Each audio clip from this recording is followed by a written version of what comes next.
سب نے میرے ساتھیوں نے ہمارے وکلاء نے لیڈرشپ نے بات کر لی ہے. بنیادی طور پر جو آج کی جو میٹنگ تھی وہ ایک اس کو اگر ہم ایک امید کے ساتھ یہ گئے تھے کہ اگر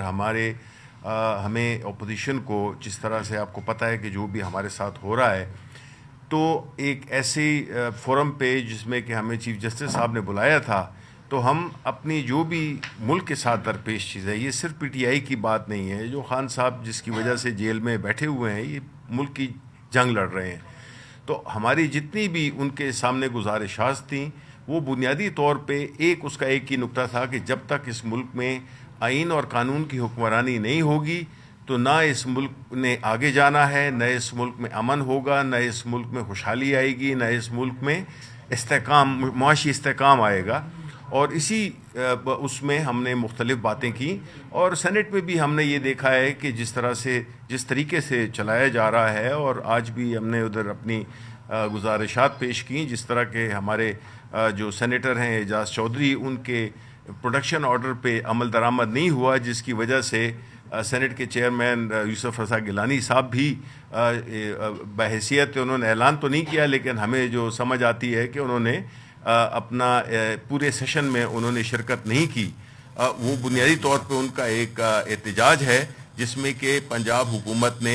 ایک سینٹ چیئرمین جو کہ ایوان بالا ہے، اس کی ایک آرڈر کو انہوں نے بالکل جوتی کے نوک پہ رکھا ہے اور اس پہ عمل درآمد نہیں کرایا. تو یہ سارے ایشوز ایسے ہیں کہ جس میں کہ اداروں کی جب تک اپنی ساکھ کو بحال نہیں کریں گے، اور اسی وجہ سے جو میں نے گزارش کی چیف جسٹس صاحب سے وہ یہی تھی کہ سپریم کورٹ آف پاکستان نے سب سے پہلا کام جو ان کا چیلنج ہے وہ یہ ہے کہ وہ اپنی رٹ کو بحال کریں، کہ ان کی جو فیصلے ہیں ان پہ عمل درآمد ہو اور وہ ایکشن لیں ان لوگوں کے خلاف یا ان اداروں کے خلاف جو کہ آپ کی جو سپریم کورٹ جو سب سے بڑی کورٹ ہے اس کے فیصلوں پہ عمل درآمد نہیں ہوگا تو بات نہیں بنے گی، باقی پھر اس کا کوئی فائدہ نہیں ہے. تو یہ مختصر باتیں تھیں جو کہ میرے ساتھیوں نے کر دی ہیں. میرا خیال ہے ڈیٹیل سے بات کی، اس کو ہم نے 2 کیٹیگریز میں تقسیم کیا. پہلی کیٹیگری یہ ہے کہ جو لوگ غائب ہو چکے ہیں، اور دوسری وہ ہے جن کو اٹھایا جائے گا.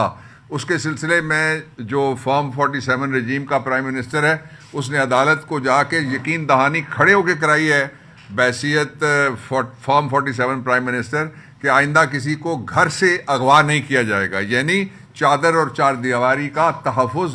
کرنے کی یقین دہانی کرائی گئی تھی. ہم نے کہا کہ وہ جو یقین دہانی اس پہ عمل درآمد نہیں ہو رہا. دس واز گریونس نمبر 1، اور یہ پبلک کا گریونس ہے، یہ صرف پاکستان تحریک انصاف کا گریونس نہیں ہے. اور ساتھ ہم نے یہ بات بھی کی کہ کسی زمانے میں ہم سنتے تھے کہ بلوچستان کے اندر سے لوگ اغوا ہوتے ہیں، اب اپنے گھروں میں سے ہم اغوا ہوتا ہوا دیکھ رہے ہیں پورے پاکستان کے اندر.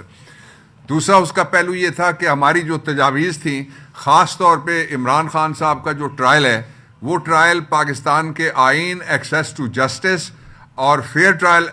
کا جو قانون ہے ان تینوں کے خلاف ہے. اس لیے کہ شہید بھٹو سے آپ شروع کر لیں، نواز شریف آپ دیکھ لیں، شہباز شریف آپ دیکھ لیں، آپ عباسی صاحب دیکھ لیں، آپ راجہ پرویز اشرف صاحب دیکھ لیں، آپ یوسف رضا گیلانی صاحب دیکھ لیں، 7 پرائم منسٹرز ایسے گزرے ہیں جن کے ٹرائل باہر ہوتے ہیں. اور ایک آرمی چیف تھا جنرل مشرف، اس کا ٹرائل کرنے کے لیے باقاعدہ فیڈرل شریعت کورٹ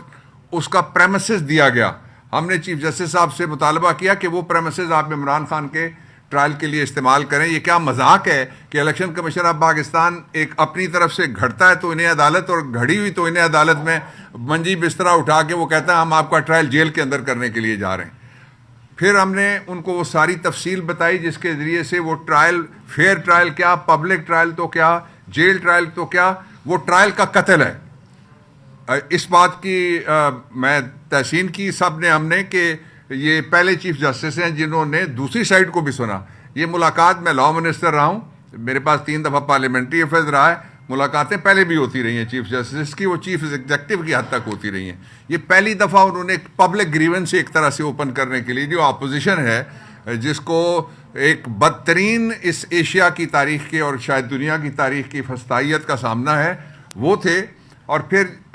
جو ایک آخری نوٹ تھا وہ دیا شبلی فراز صاحب نے، اس میں انہوں نے کہا کہ یہ جو پاکستان کے اندر عدالت ہے اس کو اپنی رٹ دکھانا ہوگی. جب ہم کہتے ہیں کہ اپنی رٹ آپ دکھائیں تو اس کے دو مطلب ہیں. ایک تو یہ ہے کہ عدالت یہ کہتی ہے ہمیشہ اور درست کہتی ہے کہ ہم کانسٹیٹیوشن کے اور فنڈامنٹل رائٹس کے انفورسر بھی ہیں اور ہم اس کے کسٹوڈین بھی ہیں, یعنی ہم اس کا تحفظ بھی کریں گے اور ہم ان کا نفاذ بھی کریں گے. ایک اس کا پہلو یہ تھا. اس کا جو دوسرا پہلو تھا وہ اس سے بھی زیادہ امپورٹنٹ تھا. وہ یہ تھا کہ لوگوں کو اگر یقین ہو جائے پورے معاشرے کو کہ ہمیں عدالت سے کوئی انصاف نہیں ملے گا تو پھر اسٹریٹ جسٹس شروع ہو جاتا ہے, جس کو انارکی کہتے ہیں. اور یہ انارکی پاکستان کے 2 صوبوں کے اندر مسلسل ضد لگا کے کہ ہم آپ کی بات نہیں سنیں گے, آپ سے ہم بات نہیں کریں گے, ہم بات کریں گے تو کسی باہر والے گورے کو لے کے آئیں گے, بے شک وہ فرضی گورا ہو جس نے یہاں کہتے تھے کہ جی کھربوں ڈالر لے کے آ گیا. وہ کدھر گیا کھربوں ڈالر والا؟ اس پہ بھی ہم نے ان سے بات کی. پھر اس بات پہ بھی ہم نے ان کو پوری وضاحت کے ساتھ یہ بات ان کے سامنے رکھی کہ پاکستان میں امن و امان, پاکستان میں استحکام یا معاشی بحالی, یہ تینوں خواب ہیں جب تک رول آف لا نہیں آتا. اور رول آف لا کی طرف یہ بھی اپوزیشن لیڈر شبلی فراز نے ان کو کہا کہ قوم آپ کی طرف دیکھتی ہے, جائز طور پہ دیکھتی ہے, اور اللہ کا شکر ہے کہ کوئی ایک ایسا ادارہ ہے جس کی طرف لوگ دیکھ رہے ہیں. باقی ادارے تو ہاتھ کھڑے کر چکے ہیں سارے. جس سے بات کریں, میں نے ان کو یہ بھی کہا کہ آپ جس رول آف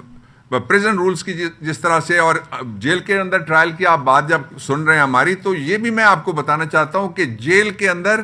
عمران خان تو قیدی ہیں ہی ہیں. جب ہم وکیل جاتے ہیں تو ہم بھی وقتی طور پہ قیدی ہو جاتے ہیں. سب سے بڑے قیدی تو جیل کے ملازم ہیں, جن کی جیل کے اندر حکمرانی ہی نہیں ہے, جن کی جیل کے اندر سے نہیں ہے. اگر کسی کو وہ اسمائل دیں اگلے دن وہ فیصلہ آباد جیل ٹرانسفر, کسی کو اگر وہ پانی کا گلاس پکڑا دیں, پاکستان تحریک انصاف کو چھوڑ دیجئے جو عام وکیل ہیں جن کا تعلق نہ بھی ہو پارٹی سے, تو اگلے دن ان کی ٹرانسفر رحیم یار خان ہوتی ہے. تو یہ وہ حالات ہیں جن کے اندر ایک یہ پاکستان میں پہلی دفعہ آج کے حوالے سے میں سمجھتا ہوں ایک اہم ڈیبیٹ ٹریگر ہوئی ہے. اور اس میں جو ہماری لیڈرشپ ہے, ہمارے جو عہدیدار ہیں اور ہمارے 2 جو اپوزیشن لیڈرز ہیں, ان کا اور